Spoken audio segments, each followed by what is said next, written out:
All right, this is a typical dimensional analysis problem.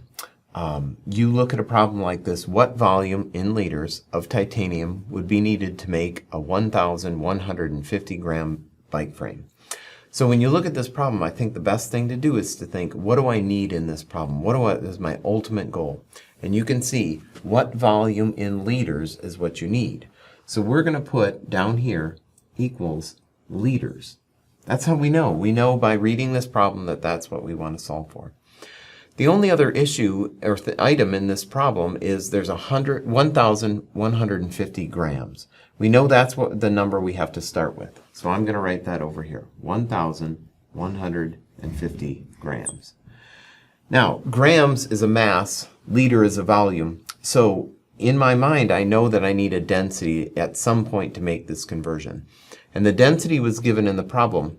And this is great. One of the things I don't like about the way we write density is, though, that doesn't look like it's a conversion factor, but it is. That's 4.506 grams in 1 milliliter. So I'd recommend somewhere on your paper rewriting that and saying that 4.506 grams of titanium is 1.000 milliliters.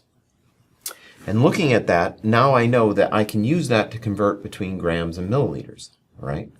So when I look at this problem, I need to come up with a path. Okay?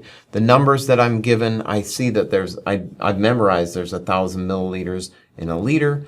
I know I'm going to need that at some point. This density can get me from grams to milliliters. So my plan, if I map out a plan to solve this problem, and I think writing more things down helps you when you're problem solving, is I know I'm going to go from grams to milliliters to liters. That means I'm going to take 3 steps when I'm solving this problem.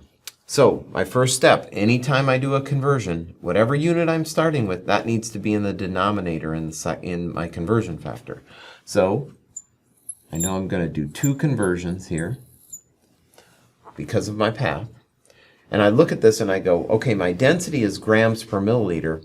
I need to get rid of grams, so I'm going to flip this over and put 4.506 grams in 1.000 milliliters.